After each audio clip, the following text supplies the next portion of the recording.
Hello everyone, আমি Mary. Welcome to Mary's Foodnotes. I hope তোমরা সবাই খুব ভালো আছো, আর আমিও ভালো আছি। দীঘায় সমুদ্র সৈকতের পাশাপাশি রয়েছে অনেক ছোট বড় ঘুরে দেখার জায়গাও, যেমন ঢেউসাগর, মোহনা, তালসারি, অমরাবতী পার্ক, উদয়পুর ও আরও অনেক। আজ আমি তোমাদের সাথে শেয়ার করব এবার আমরা কোন কোন জায়গাগুলো ঘুরে দেখেছি এবং এই সব জায়গায় তোমরা কিভাবে যাবে আর কত খরচ পড়বে। তাহলে চলো আর দেরি না করে আজকের ভিডিওটা শুরু করা যাক। সবার আগে বলে দিই, আমরা দুদিনে এই জায়গাগুলো কভার করেছিলাম। তোমরা যারা আমার আগের ভিডিওটা দেখেছো তারা তো জানোই যে আমরা যে হোটেলে রয়েছি সেটা অমরাবতী পার্কের গলির অপোজিটেই অবস্থিত। তাই হোটেল থেকে বেরিয়েই 1 মিনিটেরও কম সময়ের মধ্যেই আমরা অমরাবতী পার্কের সামনে পৌঁছে গেছি। এই অমরাবতী পার্কের এন্ট্রি ফি হলো পার হেড 10 টাকা করে। চলো সবার আগে টিকিটটা কেটে নেওয়া যাক।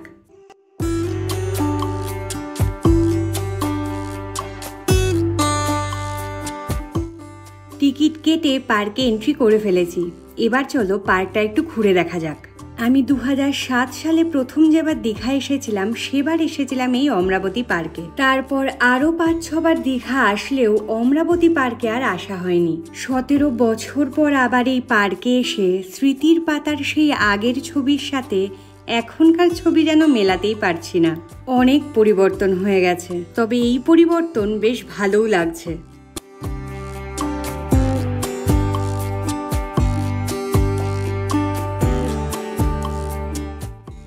সবাইকে বোটিং করতে দেখে আমাদেরও ইচ্ছে হলো একটু বোটিং করার।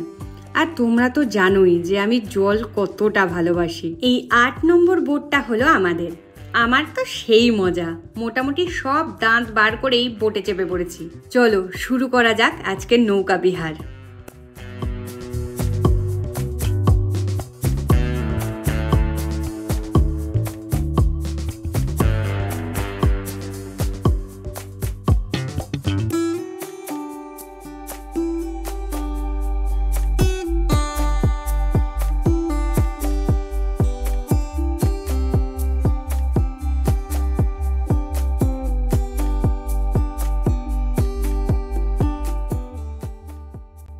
বেশ ভালোই চলছিল নৌকা যাত্রা, কিন্তু এরই মাঝে এই বোট বাবাজি হঠাৎই তার পথ চলা বন্ধ করে দিয়েছেন।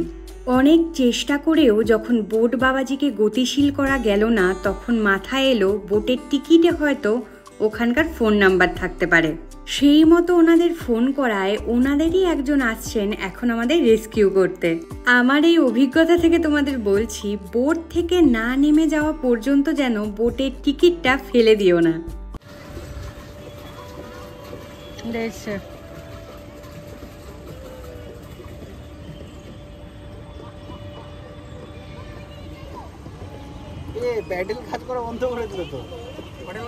না চলছিল তো অনেকক্ষণ।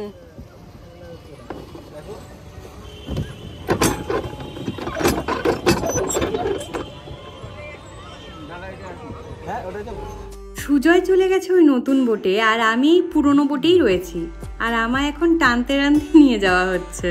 এরপর যতবারই দীঘা আসি না কেন এই ঘটনা প্রতিবারই হয়তো মনে পড়বে। নতুন নৌকার সাথে সাথে আবার শুরু হয়ে গেছে আমাদের নৌকা বিহার।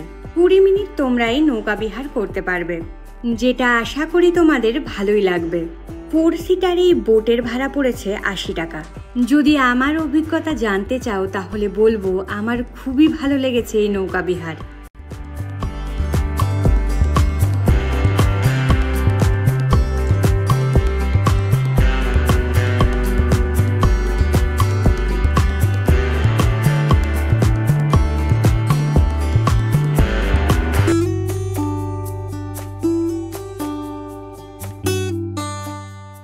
নৌকা বিহার শেষ করে আরেকটু পার্কটা ঘুরে এখন চলেছি রোপওয়ের দিকে।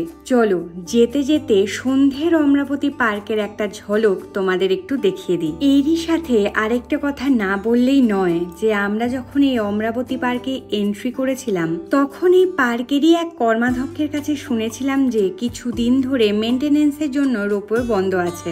শুনে মনটা একটু খারাপই হয়ে গিয়েছিল। তবে এসে দেখলাম রোপওয়ের ট্রায়াল রান চলছে এবং পরে একটা অ্যানাউন্সমেন্টে শুনলাম যে আজ সন্ধ্যে 6টা থেকেই আবার আগের মতোই রোপওয়ে চলবে। তখন আমার আর সুজয়ের আনন্দ দেখে কে।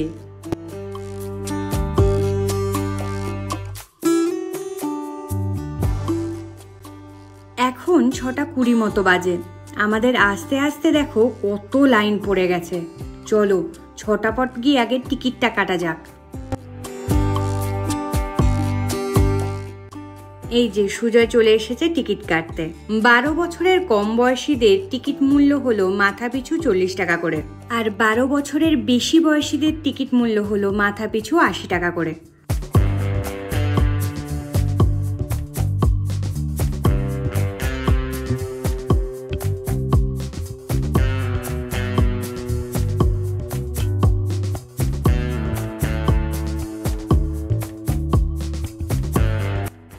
বেশ অনেকক্ষণ লাইনে দাঁড়িয়ে থাকার পর এবার পালা আমাদের।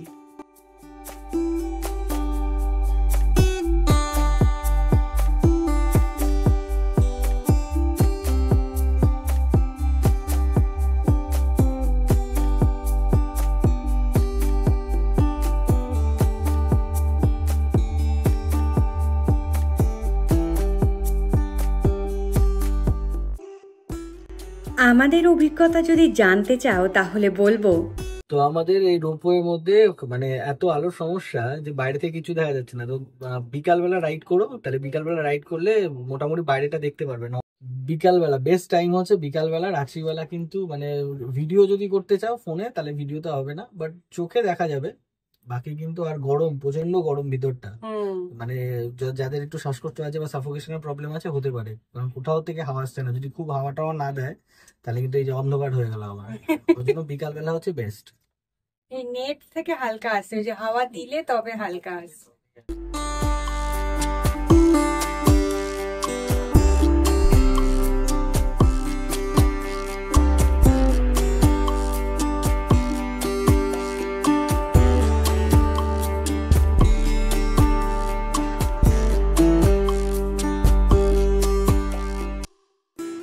রোপওয়ে চড়া কমপ্লিট। খুবই অল্প সময়ের রাইড এবং আমার খুব একটা ভালোও লাগেনি।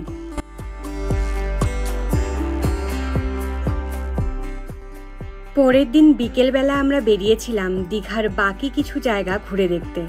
সবার প্রথমে আমরা একটা অটো ভাড়া করে নিয়েছি, যাতে করে আমরা আজ ওশিনিয়া বিচ, উদয়পুর, তালসারি, চন্দনেশ্বর মন্দির ও রাধামাধব মন্দির ঘুরে দেখব। আমাদের অটো ভাড়া পড়েছে 700 টাকা। সবার প্রথমে আমরা যাচ্ছি ওশিনিয়া বিচে। এই জায়গাটা হওয়ার পরে বেশ কয়েকবার দীঘা আসলেও এই ওশিনিয়া বিচে কখনো আসা হয়নি। শুনেছি বিচটা খুব শান্ত। চলো গিয়ে দেখা যাক।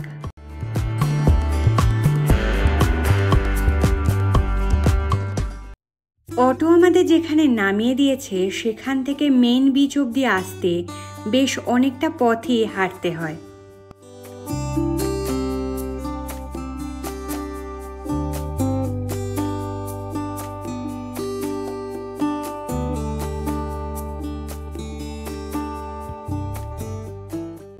আর এই হলো ওশিনিয়া বিচ। আহামরি কিছু দেখার না থাকলেও শান্ত নিরিবিলিতে বসে কিছুটা সময় কাটানোর জন্য কিন্তু বেশ ভালো জায়গা।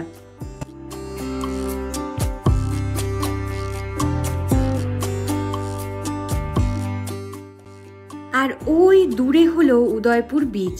তোমরা চাইলে এখান থেকে হেঁটেও উদয়পুরে যেতে পারো, কিন্তু আমরা আর অতটা হাঁটবো না। চলো অটো করেই উদয়পুর বিচে যাওয়া যাক।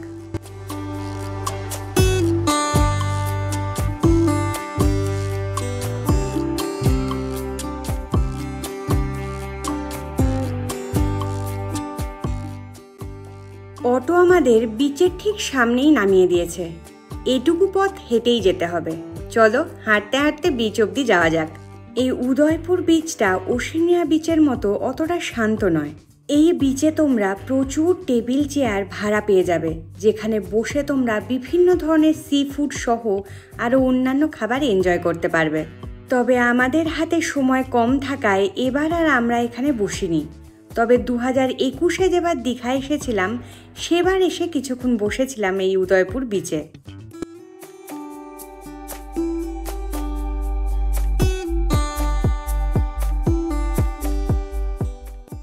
উদয়পুর বিচে কিছুটা সময় কাটিয়ে এখন আমরা চলেছি আমার আর সুজয়ের সবচেয়ে পছন্দের জায়গা তালসারিতে। তালসারি উড়িষ্যার মধ্যে পড়ে। চলো উড়িষ্যার রাস্তা ঘাট ঘর বাড়ি প্রাকৃতিক সৌন্দর্য দেখতে দেখতে তালসারির উদ্দেশ্যে যাওয়া যাক।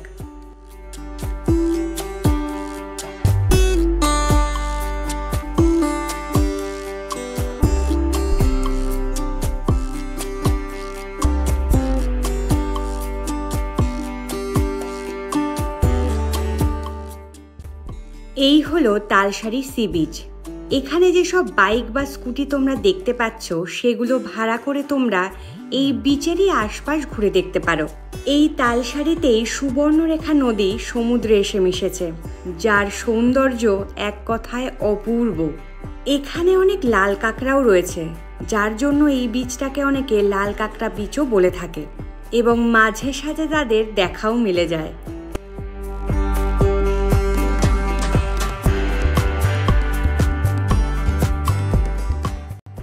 এই তালসারি সি বিচটা বেশ শান্ত। এখানে আমরা বেশ কিছু ফটোও তুলেছি আর কিছু রিলসও করেছি, যেটা আমরা আমাদের ইনস্টাগ্রাম পেজে অলরেডি শেয়ার করা শুরু করে দিয়েছি। তোমরা চাইলে সেখানে গিয়ে দেখে নিতে পারো। আর আমাদের পেজ দুটোকে ফলো করতে ভুলো না যেন।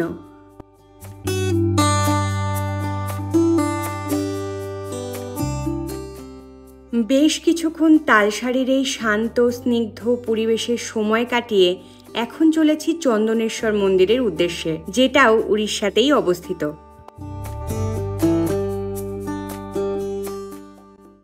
এখন আমি দাঁড়িয়ে আছি চন্দনেশ্বর মন্দিরের সামনে। এই মন্দিরে আমি এই প্রথমবারই আসলাম। এটা হলো মন্দিরের সিংহদুয়ার। চলো ভিতরে গিয়ে মূল মন্দিরটা দর্শন করা যাক।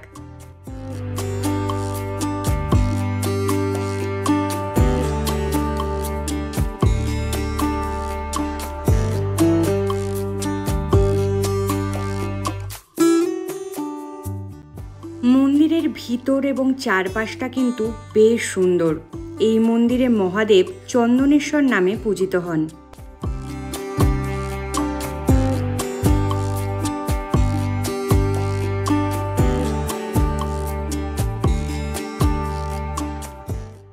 মন্দিরের ঠিক উল্টো দিকেই একটা জলাশয় রয়েছে, যেখানে ভক্তগণ পা ধুয়ে মন্দিরে প্রবেশ করে থাকে।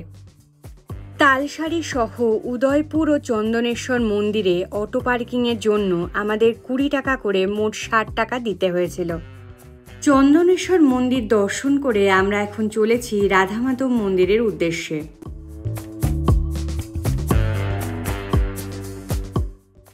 এই হলো রাধামাধব মন্দিরের মূল দুয়ার।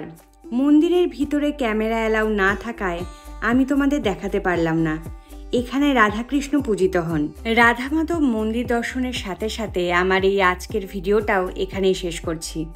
ভিডিওটা তোমাদের কেমন লাগলো সেটা আমায় কমেন্ট করে জানিও। আর ভিডিওটা যদি তোমাদের ভালো লেগে থাকে তাহলে please do like, share and subscribe Mary's footnotes.